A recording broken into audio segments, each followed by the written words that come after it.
Hey guys, HuShang here. Welcome to another Starcraft 2 lesson. In this video, we're going to be looking at multitasking. And I'm playing a game here as Protoss against the Zerg AI. Well, actually, it's a replay. And we're going to be looking at different ways to multitask. So this is going to be the first video in quite a few part series just talking about multitasking. And this video is going to really focus on new players. So if you're anywhere from like maybe bronze to, let's say, gold, then we're going to be looking at multitasking for you. And a common misconception is that, well, I mean, it's not a misconception, but it's just a bit misleading, is that multitasking is only for multiple armies. And while that is true, multitasking is way more than that. And I would say that the multitask with multiple armies is actually the least important part of multitasking. So multitasking is going to happen the entire time you're playing the game. And it's probably the most important skill. I think it's safe to say that. It's the most important skill to getting good at RTS. So if you're not multitasking, or maybe you just don't know you're multitasking, we're going to work on that today. And we're going to be working on like the most basic tools for multitasking.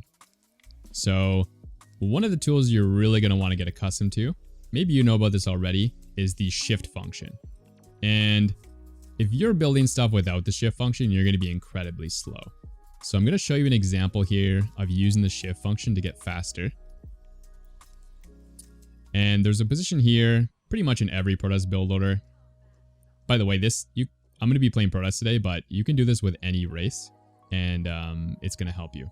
So if you're a Terran or Zerg and you're watching this, like, oh, he's playing Protoss, let me get out of this video, go watch some Minecraft. Don't do that because, well, first of all, Starcraft way better than Minecraft, but also this is going to be applicable to any race. So let me load in here and let me just cancel this pylon. And at this part of the game, you're going to want to make 2 pylons. Let's just say you want to make 2 pylons. So you're going to grab a probe from your mineral line. I'm going to show you the bad way first. I think this is really common at the bronze and the silver level, is to have your probe make a building, send that probe to where you want to make another building, build that, and then scroll up to your main base and send him back to the mineral line. Maybe you don't even send him back to the mineral line, you just leave him here. That's pretty common too. But what we want to do is make this much faster so that we can do more things. We can do things in addition to making the pylons at the exact same time, because your time is very limited in this game. And if you want to play the game properly, you can't only be focused on one task at a time. It's just, you're not going to be fast enough to do everything. So this is going to make us play much faster, basically without playing faster, just using some more efficient techniques. So what I want to show you is we can build these pylons using shift. Shift is going to allow us to do multiple things at once. And so I'm going to build a pylon over here. So for the basic hotkeys, that would be build, E for pylon, left click, then hold shift. So I'm holding shift right now, then B, E for pylon again, click, let go of everything, and then hold shift again and back to the mineral line. Now you might notice that was not faster at all yet, which is true. However, I want to make a quick little analogy here. You definitely, even if you're not fast enough to do this yet, you want to use the correct sequence that I just showed. And the reason you want to do that is because you're trying to work on hitting the right keys. So if you, let's say you're learning basketball, right? And you want to learn how to be really good with one-handed dribbling, just to give a simple example. You would never work on dribbling with 2 hands to get better at one-handed dribbling. That literally makes no sense. So if you want to get fast at a technique like this, you have to make sure you're using the right sequence of actions. Okay, let me show you that really quick, how fast we can be. Build, build, back. Done. Okay, so the first time we did this, it took us like 15 seconds, honestly. It was so slow. But you have the potential with this technique to be done in like a second. Let me cancel that, show you a little bit slower. And I also incorporated one extra little trick in here to get back to my main nexus. So if you go to hotkeys, global camera, you're going to see create location and jump to location. And pretty much every high level player has these set up. So you can see I have control plus F1, control plus F2 for the create locations. So that means whenever I want to create a location, I hit control, hold it down, and then hit F1. And then to get to that screen location, I'm just going to tap the F1 key. So you'll want to make sure you fix all of these to correspond to what I have. And then what you can do in game is you can come to your main nexus, hold down control, hit F1, and now this screen location is saved, which means every time you hit F1, it's going to bounce you back. So you could be across the map and hit F1. You could be millimeters and hit F1, but as soon as you hit F1, it's going to bounce you back. So for us, building our pylon, that's going to be really nice because you can hit F1 to jump back to the main instead of scrolling like this and then clicking, which is much, much slower. Watch when I use the F1 key. Boom, done. So you're really going to want to take advantage of that F1 key. And you can set up your other bases as well. Like for example, I have F2 as well. So if you're making a pylon and you want them to go to F2, boom. So that's one way we're going to take advantage of multitasking at the beginner level, is just using shift to create buildings. You can also use this function for any building. Like you can make your gates with this.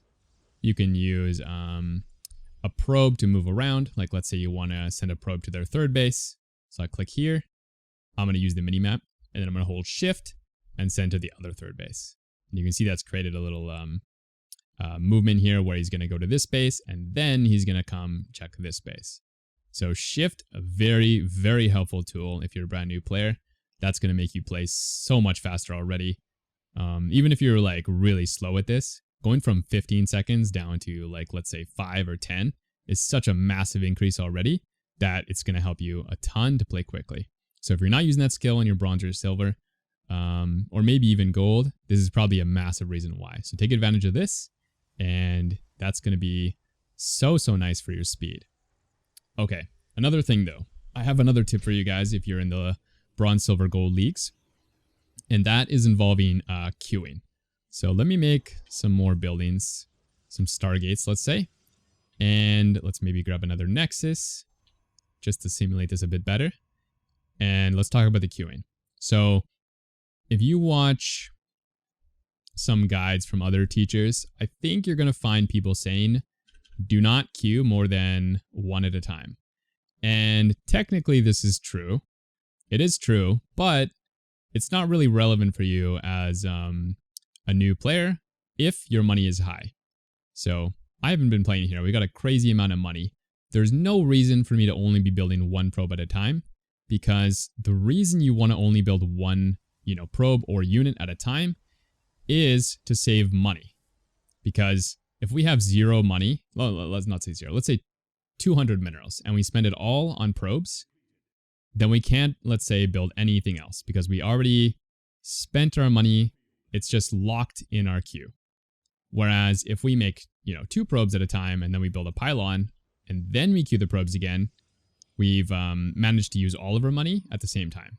So it's technically better, but if you're floating money, it's not relevant because you just have so much money that it's way more important to not miss a probe, right? Like if you make one probe and then you make a pylon, but then you get distracted and you forget your probes for like 20 seconds, that's not helpful. That's actually horrible. You're missing tons of probes. So instead, what we want to do is get used to queuing with bigger amounts to give us a bigger buffer to not miss anything. And it's totally fine because your money's high. So what we're going to do is, let's say you're brand new at this game. I would say you can queue like 4 probes at a time in the mid game, maybe even 5 probes at a time if you're having trouble, and be totally fine. So let's queue 4 probes at a time. And now we have about 48 seconds to do other things. So during that time, we can start up our other queues. For example, the stargates. So instead of queuing 1 void ray at a time, let's queue up 2 on every single stargate. You can see how many I'm queuing at the bottom here in the command card. So I've got 2 void rays on every single stargate. And then we can maybe come back to our nexus and queue up 4 probes again. Man, this AI is making my life hard blocking our probe.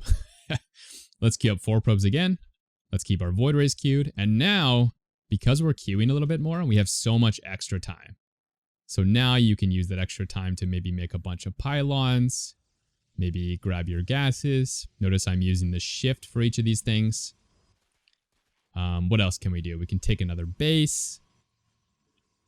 And we still have time to come back and re-queue our stargates, re-queue our probes, and boom, you're playing, 5-10 times faster just with the queues.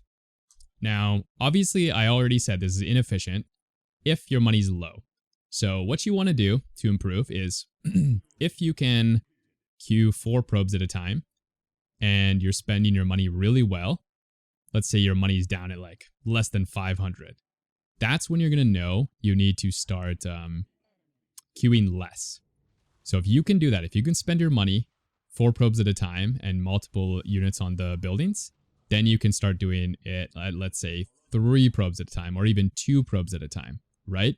And incrementally you get lower and lower on the queues until you can get down to maybe 1 or only 2 at a time, right? That's the way you want to do it. You don't want to just queue 1 at a time when you're beginner, because this is going to be so much better than missing workers or missing units. And I think that is it for the tutorial. So hopefully you guys liked that quick guide. If you did, make sure to like the video, subscribe for more. I'm going to be having level 2, level 3, level 4, level 5 coming up, all the way up to the Grandmaster level of multitasking. So stay tuned for that, and I will see you in the next video. Peace.